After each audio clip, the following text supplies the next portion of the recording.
DD Tamil நேயர்களுக்கு அன்பு வணக்கம். நாம் இன்றைய பதிவில் எலும்புப்புரை நோய் வராமல் தடுக்க என்னென்ன வழிமுறைகளை பின்பற்றலாம் அப்படிங்கிறத பற்றி சில குறிப்புகளை தெரிஞ்சுக்கலாம். எலும்புப்புரை நோய் கண்புரை மாதிரியே எலும்புப்புரையும் ஒரு சிக்கலான ஒரு விஷயம்தான். எப்படின்னா, நம்ம எலும்புகள் வலிமையாக இருக்கணும்னா அதோடைய வலிமை ரொம்ப ஸ்ட்ராங்காக இருக்கணும். அப்போ இந்த எலும்புப்புரை நோயில் என்ன ஆகுது அப்படின்னா, எலும்புக்குள் இருக்க வேண்டிய கால்சியமானது எலும்பை விட்டு வெளியே வரும் பொழுது எலும்புகள் சல்லடை போல மாறும். இது எளிதில் நம்மளால் கண்டுபிடிக்க முடியாது. இது அப்படியே படிப்படியாக நடந்து கொண்டே இருக்கும். திடீர்னு பார்த்தீங்கன்னா அவங்க நின்றுட்டு இருப்பாங்க, அல்லது ஒரு சின்ன தடுக்கி விடுவாங்க, அதில் ஃப்ராக்சர்ஸ் வந்துடும்.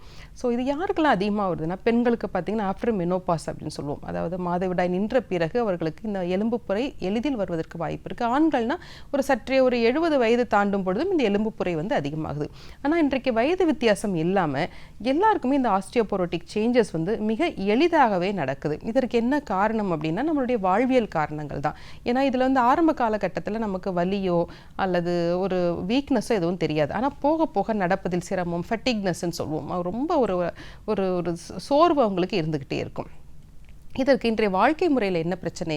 பெரும்பாலும் நம்ம வெயிலுக்கு நம்ம போகிறதே கிடையாது. ஏன்னா இன்றைக்கு நகரமயமாக்கல் ரொம்ப அதிகமாயிட்டதுனால அவர்கள் வெயிலுக்கு போகாமல் எப்பொழுதுமே ஒரே இடத்தில் இருந்து வேலை செய்யும் தன்மையும் அவர்களுக்கு அதிகமாயிடுச்சு. இது மட்டும் இல்லாமல் பார்த்தீங்கன்னா, உணவு முறை மாற்றங்களும் பெரிய பிரச்சனையாக இருக்குது. அப்போ வராமல் தடுக்கிறதுக்கு என்ன மாதிரி உணவுகள் எடுத்துக்கொள்ளணும் அப்படின்னா, நம்மளுடைய சிறுதானியங்களில் கேழ்வரகு ஒரு மிகச்சிறந்த உணவு. ஏன்னா அதில் கால்சியம் அதிகமாக இருக்குது, அயன் அதிகமாக இருக்குது, நிறைய நுண்ணூட்டச்சத்துக்கள் இருக்குது. மற்ற சிறுதானியங்களும் இதற்கு ரொம்ப பேருதவியாக இருக்கும். அது மட்டும் இல்லாமல் கீரை வகைகளில் பார்த்தீங்கன்னா எல்லா கீரைகளும், முருங்கைக்கீரை ரொம்ப சிறந்த கீரை, அதை தினமும் ஒரு சூப் மாதிரி எடுத்துக்கலாம். தினமும் ஒரு கீரை சாப்பிட வேண்டும் அப்படிங்கிறத அவங்க அடிப்படையாக வச்சிருக்கணும். கடல் உணவுகளும் ஒரு மிகச்சிறந்த உணவாக இருக்கும். இப்படி நம்ம உண்ணுகின்ற உணவு ஒரு சீராக இருக்கணும்.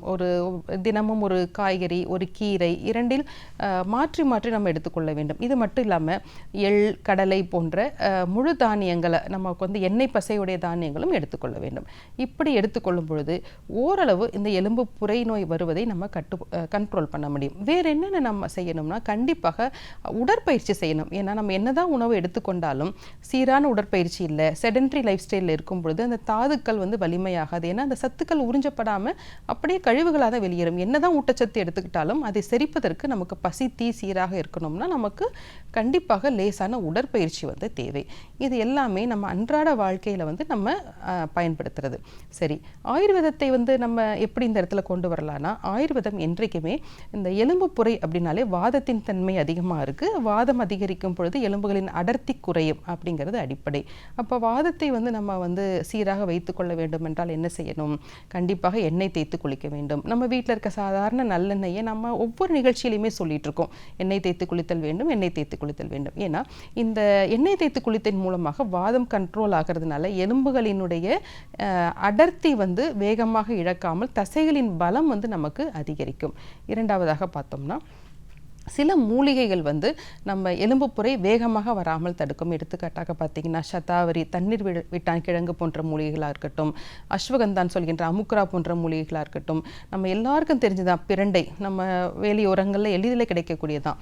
இதுவும் நமக்கு எலும்புகளுடைய அடர்த்தியை சீராக பராமரித்து கொள்ளும். இன்னும் சில பேர் பார்த்தீங்கன்னா, அவர்கள் பரம்பரையாகவே அந்த ஆஸ்டியோபோரோட்டிக் சேஞ்சஸ் அவங்களுக்கு எளிதில் வந்துடும். ஏன்னா அவங்களுடைய ஜெனட்டிக் மேக்கப்னால அவங்களுக்கு இந்த எலும்புப்புரை வருவதற்கு வாய்ப்புகள் அதிகம். அவர்களுக்கு என்ன மாதிரி சிகிச்சை செய்யலாம் அப்படின்னா, வஸ்தி சிகிச்சை அப்படின்னு ஆயுர்வேதத்தில் சொல்லியிருக்கோம். வஸ்தி அப்படின்னா நம்முடைய ஆசனவாய் வழியாக மூலிகை கஷாயங்கள், எண்ணெய்கள் இவற்றை கொடுக்கும் பொழுது அந்த அப்சார்ப்ஷன் ரொம்ப நல்லாயிருக்கும். அப்போ போனுடைய அப்சார்ப்ஷன் நிறையா இருக்கிறதுனால அவர்களுக்கு எலும்புப்புரை தவிர்க்கப்படும். இப்படி அவரவர் உடல் தன்மைக்கு ஏற்றவாறு ஒரு ஆயுர்வேத மருத்துவரின் கண்ணோட்டத்தில் நம்ம சில சிகிச்சைகள் செய்யும் பொழுது எலும்புப்புரை வராமலும் நமக்கு தடுக்க முடியும். இது மட்டும் இல்லாமல் உடற்பயிற்சி, தியானம், சரியான நேரத்தில் தூங்கும் பொழுது உடம்புடைய மெட்டபாலிசம் கரெக்ட் ஆகும் பொழுது நம்முடைய எலும்புப்புரை நமக்கு தவிர்க்கும். ஸோ இன்றைய நிகழ்ச்சியில் எலும்புப்புரை பற்றிய தடுப்பது பற்றிய சில குறிப்புகளை தெரிந்து கொண்டோம். வேறு நிகழ்ச்சியில் சந்திக்கலாம். நன்றி.